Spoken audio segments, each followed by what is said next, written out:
You know, I've always wondered what exactly about this man, Peter Obi, that gets everybody worked up, that makes everybody want to become evil, that makes everybody wants to become, the most heinous and hideous person that I can ever describe.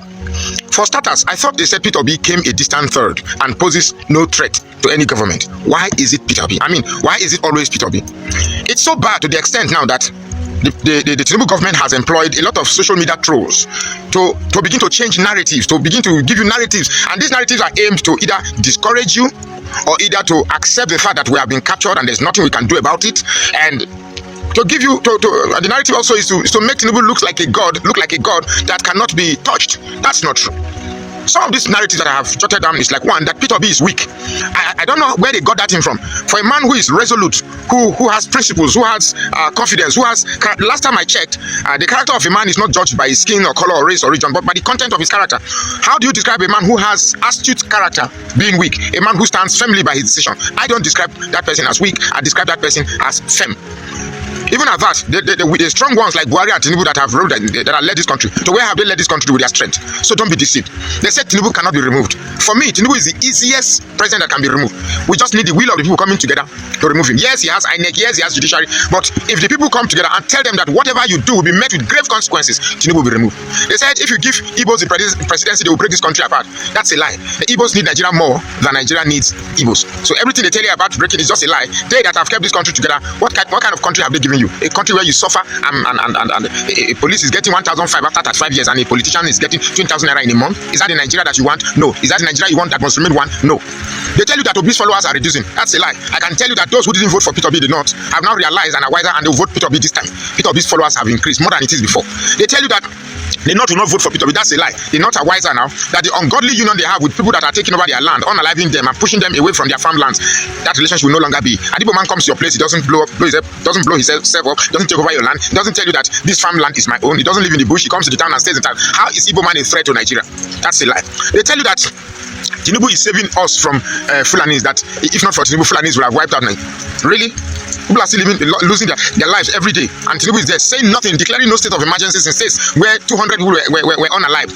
This is not a country we should call and protect. Now, I am making this video for you to watch out for these narratives. They are there to tell you that Peter Obi is not possible to vote Peter Obi. Atiku is better. It's a lie. Peter Obi is the only man out of the choices we have right now that can actually salvage this country. So don't be fooled. Don't let them arrest your mind or sow doubts in. Yeah, that's exactly what I was looking for. They sow doubts in your mind. Let me tell you the truth. Together with one voice, we can remove these criminals. Together with one resolution, we can remove these criminals. Together with one goal, one purpose, one focus, we will remove this. If we take out religion, tribalism, regionalization of our thoughts, we can remove these criminals. It's as simple. I have created a group, Peter Obi, our president. You will see the link in the comment section. Please note that it is only those who are truly believing that Peter Obi is our president will be members of that group. Join me as we start the journey of rescuing this country from drug lords, criminals, thieves, and looters. The reality again is that you see, this is the problem I have with some Nigerians.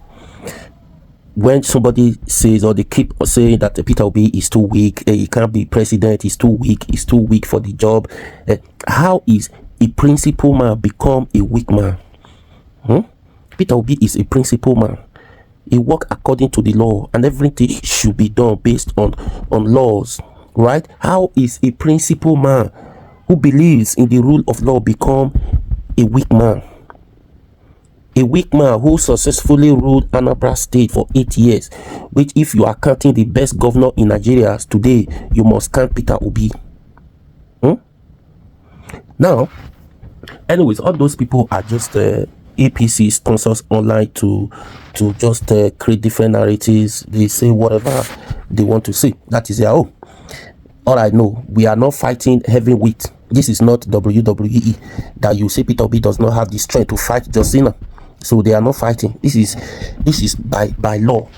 So anybody is telling you that Peter Obi is that, he or she does not know what they are saying. They are only saying that because of who they are supporting. They have been paid to do that. That's just it. So anyways, I'll leave you with this video. Take your time, listen to this words of wisdom from Dele Farutime. This message is a must watch video. So listen to everything he said on this video. You understand what we are saying. So whichever way angle anybody choosing to look at it, Peter Obi still remain one of the best presidential candidates for Nigeria. Peter Obi still remain the best. So show me another person who is better than Peter Obi among those people bidding for the for presidential ticket. Show me another person who is like him or better than him. Tell us reasons why we should consider that person as an option, because he has power, physical power to fight. So maybe you are preparing to go and fight heavyweight.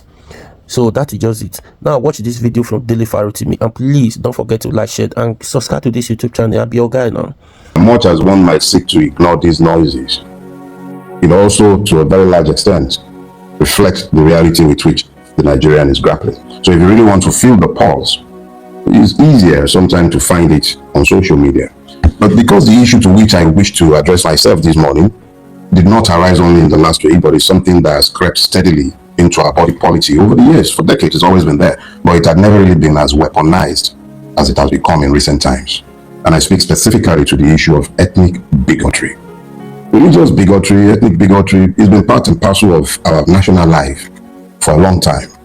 After all, those who benefit from the ruination of our land and from the atrophy of our society wouldn't have been able to do this if we would ever understand the commonalities of our afflictions. So both for those who colonized us and more or less treated us like animals, even those who enslaved us long before the British ever darkened these shores, and I speak to the Arabs, they never really saw us as humans. And we have also reinforced this by the way we have treated ourselves. We divide ourselves.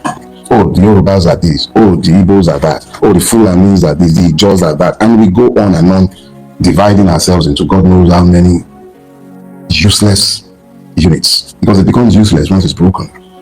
And because we're divided, we've become as prey, very easy to trample upon. Once you can legitimize the oppression of one person on account of their ethnicity or on account of their religion, what actually happens is that you legitimize the oppression of every other person because they kept quiet. If you spoke up when the evil was done to the Yoruba man, it is delegitimized when it is done to you. If you spoke up when it is done to the Igbo man, the evil is delegitimized when it is directed towards you. One of the reasons why you found me weeping when I came out of prison was because I found that when you guys actually decide to act as one, you are irresistible.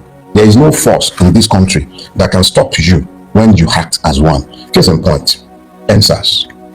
What scared them the most was your unity. Christians, Muslims. Christians stood guard while the Muslims prayed. Muslims held ground while the Christians prayed. Nobody has the ethnic identity of the persons who had the various protest grounds, particularly the Lekki toll gate. And I assure you, the soldiers were not waiting to ask what your nationality, ethnic nationality or religion was by the time they got there. How we moved away from the cohesion and allowed ourselves to be weaponized against ourselves, I don't get it. I understand that Bola Tinubu and his people, in the immediate aftermath of the laws of 2023, decided to be very deliberate about dividing the people. But those who are being set against each other are blessed with brains. If the Yorubas or the persons who presume to be Yoruba, who hide behind multiple identities but are merely paid idiots, would come into the public space and seek to turn you, Igbo man who has lived amongst your Yoruba brethren for donkey years, prospered in this land, and then you also respond with the same level of toxicity with which the person who is paid to spread hatred has attacked you, what then happens? We've all descended into this toxic environment where instead of talking about real issues that affect all of us, instead of talking about these real issues, we have been reduced to discussing bus stops. Bus stops. We will all get to a final bus stop someday. And I really hate to think that when I get to that final bus stop, the most consequential argument in which I have been engaged is in the one talking about the merit of naming or not naming bus stops and streets. These are dog whistles. Dog whistles. They do these things in order to rile you up and get you to ignore the real issues. They are not good Yoruba men or bad Yoruba men, good Igbo men or bad Igbo men. We are either good men or bad men. You know, the funniest part of this unfortunate tragicomedy, nobody gives two monkeys about your nationalities outside the shore of this country. Once you are outside Nigeria, you're just another Nigerian. That you have defined the Nigerian in your negative terms for the world. They are not going to be knowing whether you are Igbo or Yoruba. And if they ask if you are Igbo because you successfully successfully demarcated that ethnic nationality. Even when you tell them that you are not Igbo, they wouldn't believe you. You're just another Nigerian. And when you say the Yoruba is a cannibalist or whatever you guys also say to each other when you are all being stupid, remember, we don't care whether you are not Yoruba. You're just another Yoruba, another Nigerian, I mean to say. We're all in this damn boat together and it's sinking. And instead of focusing on rescuing our boat, or at least coming off the boat in an orderly manner so that we don't all perish, we're busy, very busy, rearranging deck chairs on a sinking ship, conveniently forgetting that when it comes down to it, we all carry that same green passport. I was reading the experience of some brother who had to transit through El Salvador, and he told me, I read that.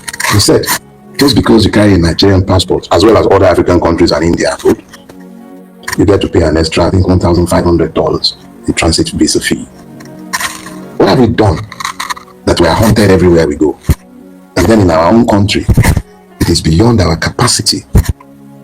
Beyond our capacity. Think about that. To find cohesion.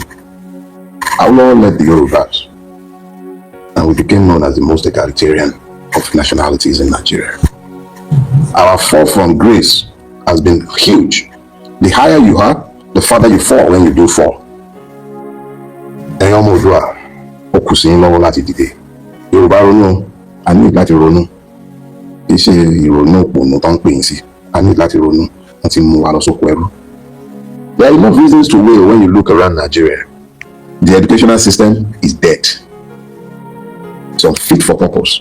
Nobody who can truly afford it allows their children to go to school in Nigeria, not even me. And that is not an act of unpatriotism. If I had ever been in government and I failed to do something about it, you can point your fingers in my direction at that point. But the reality is that the system has been destroyed. The teachers are even more illiterate than the illiterates they are graduating. And the quality of minds that are being graduated is reflected in the kind of society that we have built. You go to healthcare institutions abroad and you find Nigerian doctors, Nigerian nurses, Nigerian healthcare professionals who are no longer able to abide our system. You find them everywhere all over the world. But our healthcare delivery system, dead. Drugs, fake. Everything, fake. I was trying to plug the lighting system this morning, and I found that each and every one of these adapters, fake. Oh yeah, you usually step right back and point at those you prefer to blame for your woes. There is an organization in Nigeria. It's known as the Standard Organization of Nigeria. Its job, which is why it's at every port of entry, is to ensure that only the best of material meeting a particular standard enters Nigeria. And its job is not done until it has certified such things fit or unfit for the Nigerian market. It exists at the port. But of course, like every Nigerian institution, it has been corrupted and is of no use or value.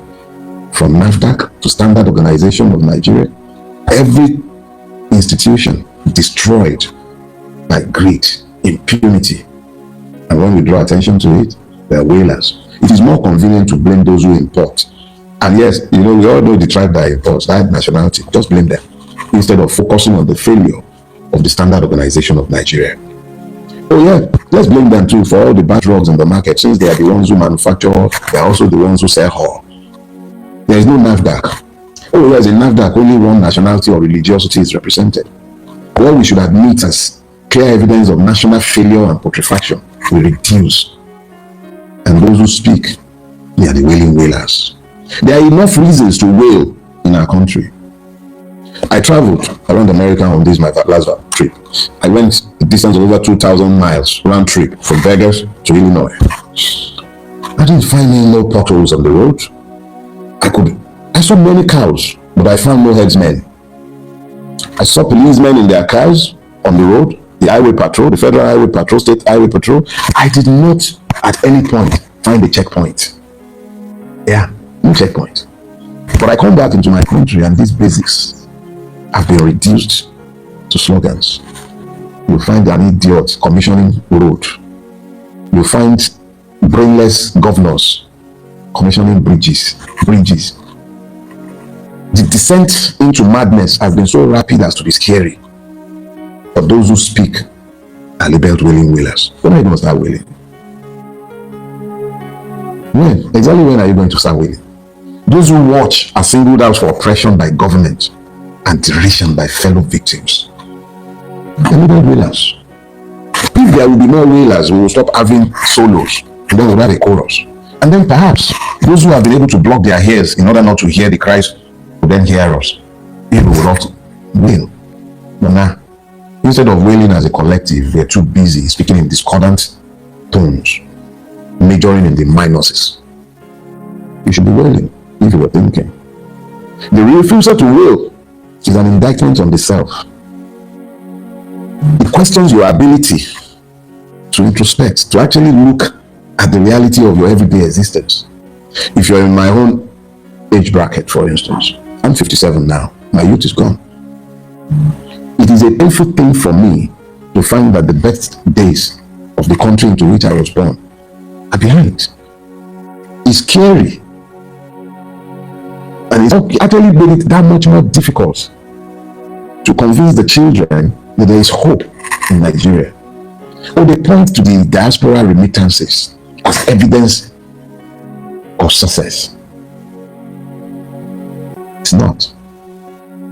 These are people who have had to flee the promised land. This is the promised land. They have had to flee in order to survive. But they still can't forget the land they left behind. And that is why they kept coming back, bringing their substance to help those that they have left behind, so that they will not be truly left behind. Exactly what it is about all. What is it that makes it so difficult for us to find the commonalities and then begin to wail as a collective? How? Exactly how is it that you avoid wailing if you are not part of those who are benefiting from this evil? How do you avoid wailing? Wailing wailers? That you are not wailing is merely indicative of your inability to be conscious. Allah don't get ready. When you join your oppressor in oppressing your fellow victims, you only increase your own oppression and you legitimize same. What is stopping you from wailing? What is it that is stopping you from speaking to your own pain if you wouldn't even speak to your friend's pain, if you wouldn't speak to your neighbor's pain? What is it that is stopping you? Exactly what stops you from wailing? You know what they say about the silence of the lamb? The silence of the lamb victimizes it. If it would wail, if it would open his mouth to shout or to screech or to scream or even bark in the manner of the dog, perhaps they would have spared the lamb. When are you people going to wail? Exactly when? Even if you can't fight, the least you can do is to wail. What has silenced you? Is it religion? Or they told you should pray? Oh yeah, you should also fast.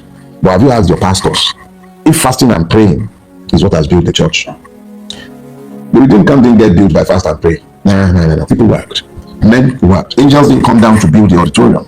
The beautiful edifice I'm told is being built in Canaan land today, the largest auditorium for worship.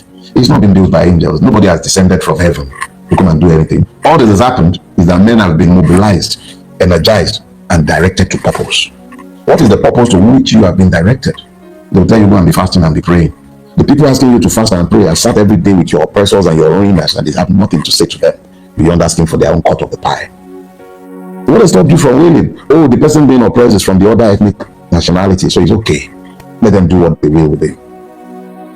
And dear brothers and sisters, whether the victim is Igbo, Yoruba, Hausa, or whatever, as long as they are Nigerian, the template for your own oppression and victimization has been prepared in your very before. And as you have applauded, you are legitimizing it by the time it will be done to you. That is just the reality. The reality. But you see, it is all well and good to wail, but we have to move beyond wailing. Let me rephrase that so that you may hear me. It is all well and good to wail, but at some point you're going to have to move beyond wailing. In this regard, I must commend the efforts of my brother Randy Peter. Well done. What you're doing is phenomenal. I wish I could, but I'm sapped of energy after all these years. And I thank God for the likes of you who have continued to wail, even as they have continued to block their ears. The wailers must go beyond wailing. And going beyond wailing is the point where you say to yourself, this far and no further. I suppose what Randy is doing 110%. And I will be speaking with him and others to find out how we may be able to collaborate and help. But make no mistake about it. Until such a time as when you move beyond wailing and organize around issues such as electoral reform, and then draw the line in the sand and be prepared to stand behind your demand. Until such a time, you are not even deserving of freedom. And make no mistake about it, ours is not a pro-democracy fight. It's a liberation struggle. Only citizens vote in elections. Whalers do not exist in democracies. Activists exist in democracies. That's why I always tell you guys, don't call me an activist. I am not an activist. Those who tag themselves activists are either profiting from this system or they misunderstand their purpose. You cannot be an activist when you are not a citizen. Citizens can agitate as activists in order to change their environment and their society. I'm not even a citizen in the place where you are demanding that I should be an activist. The reality is that everybody who rails against this system, truthfully, genuinely, and honestly, whether they realize it or not, they are freedom fighters. They are not activists. This system would kill, imprison, victimize anyone who demands that it changes. Do you understand that? And let me break this down as I close. Because I've seen a whole lot of people talking about Tinubu, this, Tinubu, that. Nonsense. This is not about Tinubu. It goes beyond Tinubu. It's about a system. That system has your Obas, has your Hemias, has your Obis, your Falas. All the traditional system is encompassed within that system that you have to fight. That system includes your Obas. They are beneficiaries from all of this. They are not affected by the evil that they have enabled. You are the ones dividing yourselves. Unite yourselves. Even if you will not unite yourselves around politics, unite yourselves around issues. If the Lagos state government will build good schools, will the Igbo man in Lagos break it down? And how has it prevented Sanwo-Olu from building? How has anybody stopped anybody from building? I speak to Lagos because this is where I live. The reality is that if we will focus on the things that affect all of us, we will see very clearly that our issues are the same, regardless of our ethnicities. But we will not be able to do anything about this until we have political voices, until our votes would count for something. That is probably the easiest road to a peaceful transition in this country. What can the whalers do? We must go beyond whaling. And this is where you come to the point where you have to decide which one you are. You are either going to have to play God or you are going to play dog. You play dog when you call attention to the issues. That's why they call you whalers. Whale. Call attention to the issues. Call attention. Whale. Whale.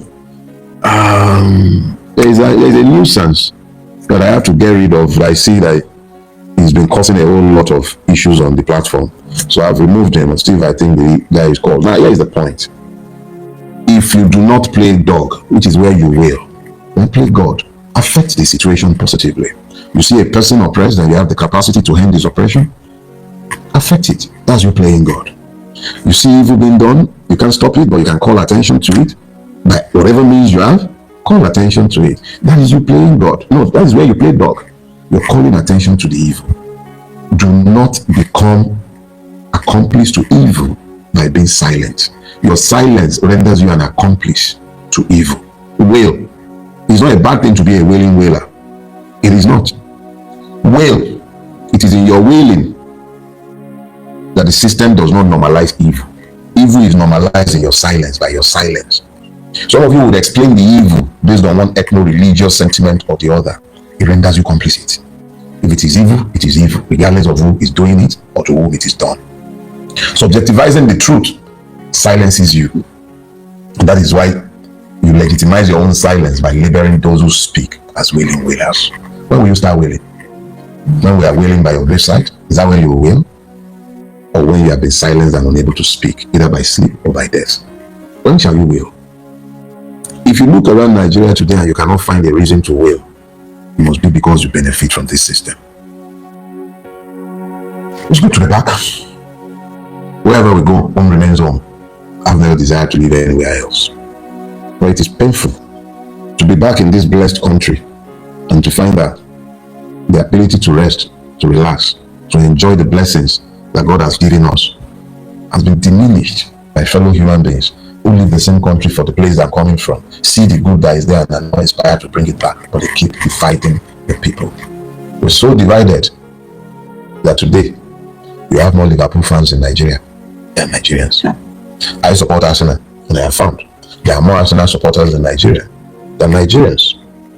This is sad, and it indicts all of us. Nobody is free of guilt. Will, by all means. Will. Let history record that you did not become accomplice to this evil. It is your acculturation to this evil that has silenced your voice. Find your voice. Join the wailing wailers.